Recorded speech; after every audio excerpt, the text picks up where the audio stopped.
Kisah Yesus melakukan mujizat kepada anak perempuan dari seorang wanita Kanaan adalah sebuah peristiwa khusus yang spontan yang tidak ada sebelumnya dalam rencana kerja Yesus. Ini adalah kasus mujizat yang tidak biasa karena seperti yang Yesus ucapkan kepada wanita itu, bahwa tugas utamanya adalah melayani umat Allah, yakni bangsa Yahudi, dan bukan orang Kanaan.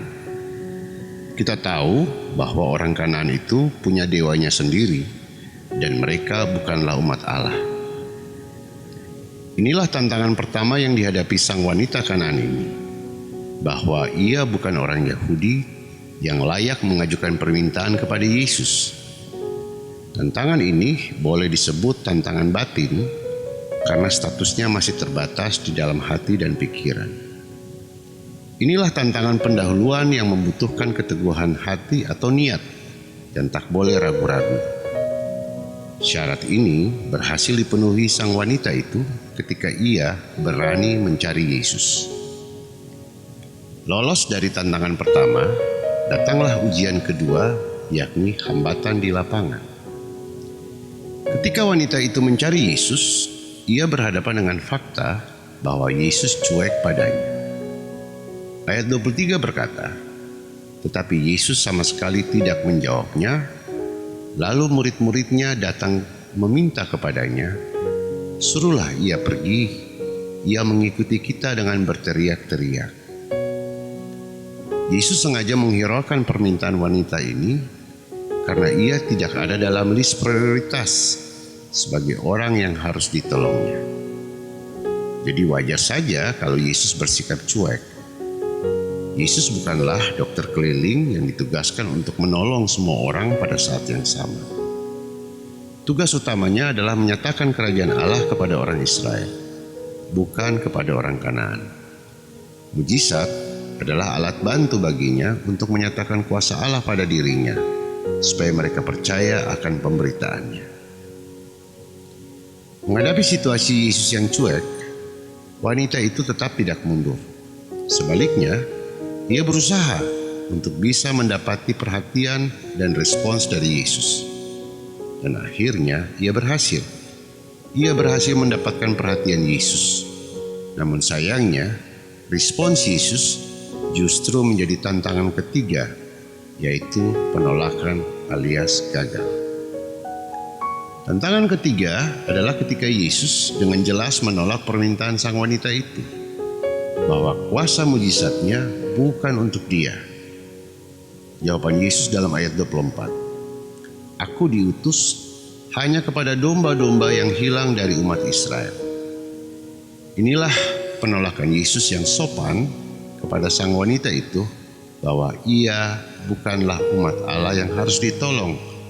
Dan itu berarti game over bagi usaha sang wanita Kanaan itu. Penolakan Yesus yang berarti kegagalan bagi wanita itu adalah ujian terberat yang biasanya tanda berakhirnya sebuah usaha. Sampai di sini, banyak orang pastilah akan stop dan mundur. Namun, apakah hal itu berlaku bagi wanita Kanaan itu? Tidak. Wanita itu justru tidak mundur, namun berani mengulangi sekali lagi permintaannya kepada Yesus, sekalipun Yesus sudah menolak. Dalam ayat 25, perempuan itu mendekat dan menyembah sambil berkata, Tuhan, tolonglah aku. Saat itulah Yesus sadar bahwa dia sedang berhadapan dengan seorang wanita bermental pejuang tangguh. Tipe orang yang tidak mudah disuruh menyerah. Karena itu, Yesus menantang dan menguji wanita itu ke level berikutnya, yaitu sebuah ujian tertinggi perjuangan manusia yang berkaitan dengan harga diri atau gengsi. Ujian itu ada pada ucapan Yesus, tidak patut mengambil roti yang disediakan bagi anak-anak dan melemparkannya kepada anjing. Ucapan Yesus ini bukanlah sebuah ucapan bullying ataupun ucapan hinaan sengaja terhadap wanita itu, tetapi sebuah ujian final. Apakah wanita Kanaan itu akan mundur karena merasa dihina atau dilecehkan?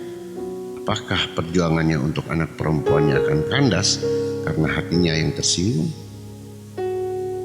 Dan yang kita dapatkan jawabannya adalah tidak. Di luar dugaan, jawaban sang wanita ini justru membuatnya menjadi pemenang. Ketika ia berkata, "Benar Tuhan," namun anjing itu makan remah-remah yang jatuh dari meja tuannya. Yesus terkejut. Yesus terpanah dengan jawaban seorang wanita bahwa ia tahu diri. Dia bukanlah umat Allah. Dia bukanlah anak-anak yang berhak atas roti dari Yesus. Karena itu, apa yang dia cari bukanlah roti, tapi remah-remahnya saja. Sekalipun remah-remah roti berarti sampah dari roti itu, dan itu jatahnya anjing.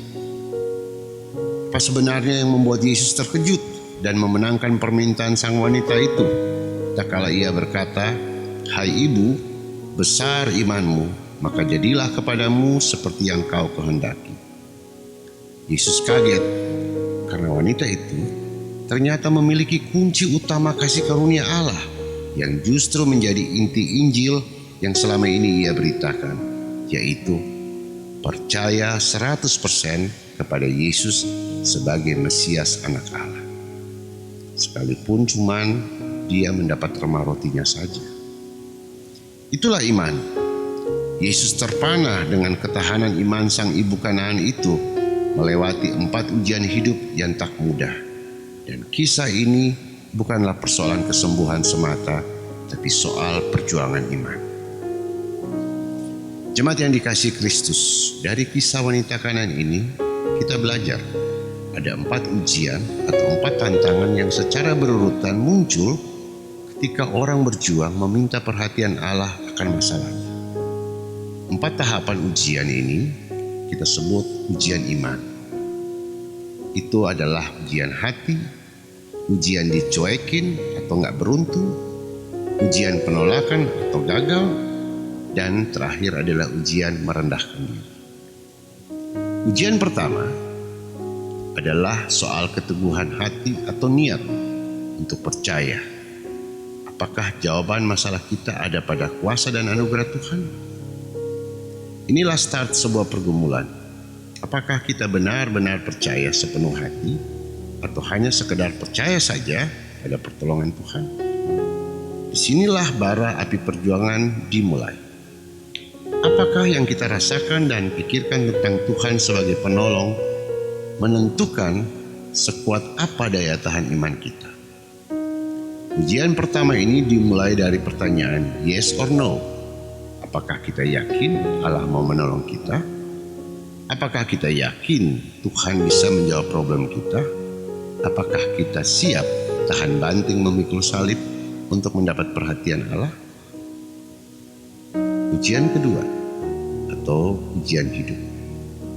Ujian kedua adalah hadirnya fakta hidup bahwa kita tidak beruntung dan tidak mendapat dukungan.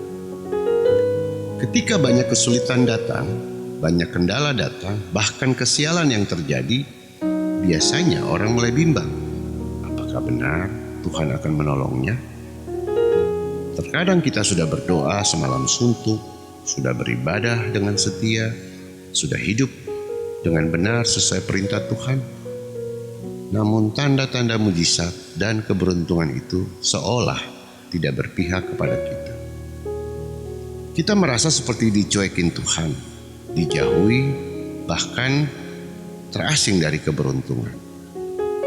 Kita merasa diri kita sendiri dan tidak diperhatikan. Banyak orang yang kecewa dan berhenti berharap ketika ia merasa bahwa Tuhan tidak lagi pro padanya. Seolah-olah Tuhan diam, tidak bereaksi atas doanya. Inilah gambar ujian kedua yang sebenarnya, yakni ujian daya tahan iman yang muncul saat kita merasa hidup tak lagi beruntung, hidup yang diganjal, hidup yang dipersulit, dihianati atau dicuekin. Apakah api iman kita padam dihantam badai angin? Itulah pertanyaan pada ujian kedua. Dalam ujian kedua ini biasanya muncul godaan dan pikiran untuk mencari penolong yang lain atau percaya pada bantuan yang lain. Tak sedikit orang percaya yang berhenti di tahap ini karena mereka lelah, mereka stres, dan mulai putus asa.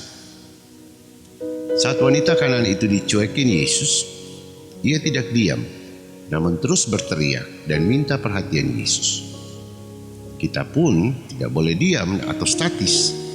Kita harus terus mencoba dan berusaha sekalipun alam semesta tidak mendukung kita. Jangan pernah biarkan api iman kita padam oleh perasaan tidak beruntung dan sebagainya. Ujian ketiga, ujian kegagalan.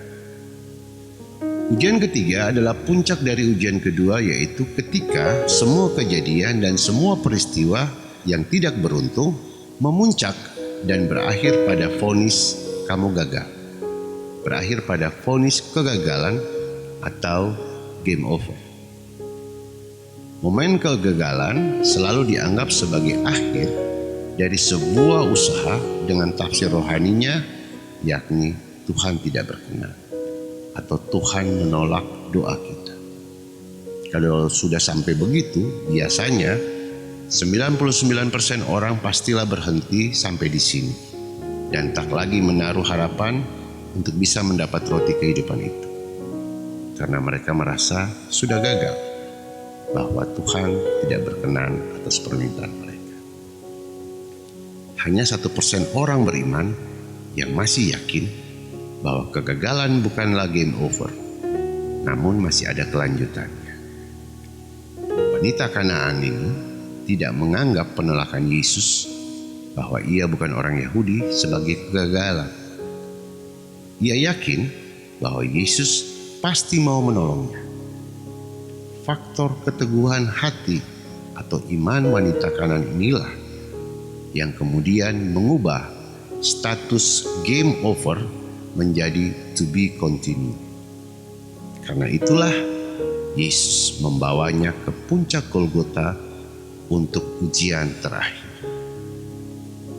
Ujian keempat atau ujian terakhir adalah penyangkalan diri. Ujian keempat adalah ujian penyangkalan diri. Pada ujian ini ada syarat utamanya, yakni semuanya tergantung pada keputusan Allah. Kita menyerahkan semua keputusan pada Allah, berapapun yang Allah kasih. Entah itu roti atau remah-remahnya, haruslah diterima oleh iman sebagai sebuah anugerah. Dan syarat kedua adalah, ujian ini menuntut penyangkalan diri total, alias pengorbanan diri kita. Apapun yang Tuhan inginkan dari kita harus dilakukan, sekalipun harus mengorbankan harga diri, gengsi, ataupun kehormatan. Kedua syarat ini adalah berserah dan berkorban. Keduanya adalah kunci dari ujian final wanita Kanaan yang berhasil merubah sebuah kegagalan menjadi mujizat. Kita semua adalah orang beriman yang dipanggil untuk menerima kasih karunia hidup dari Allah, bukan hanya dengan bernyanyi, berdoa, atau beribadah, tapi berani mempertaruhkan keyakinan dengan segala pengorbanan diri. Itulah kunci kerajaan Allah. Siapapun yang teguh meyakini Kristus adalah Sang Mesias, Juru Selamat dan Penolongnya, ia harus berani bertahan dalam ujian hidup, berani berkorban, sabar, dan menyerahkan segala keputusan harapannya pada Allah. Tuhan mungkin membiarkan kita dicobai, dilukai, atau bahkan dihianati. Ia sengaja terlihat cuek dan diam saat semesta alam menerjang hidup kita dengan rupa-rupa kesulitan dan kesusahan. Sebab ia mau kita menjadi pejuang iman seperti wanita Kanaan yang tak mudah menyerah dan jadi pemenang. Tuhan mungkin tak memberikan kita roti seperti yang kita mau, tapi memberi kita remah-remahnya saja. Jangan kecewa dan jangan putus asa. Sebab sekalipun remah, nilainya sama. Nilainya sama dengan sepotong roti, karena semuanya adalah anugerah Allah. Sebab sekalipun remah, mujizat itu pun terjadi. Selamat menjadi pejuang iman di setiap doa dan pergumulan hidup. Amin.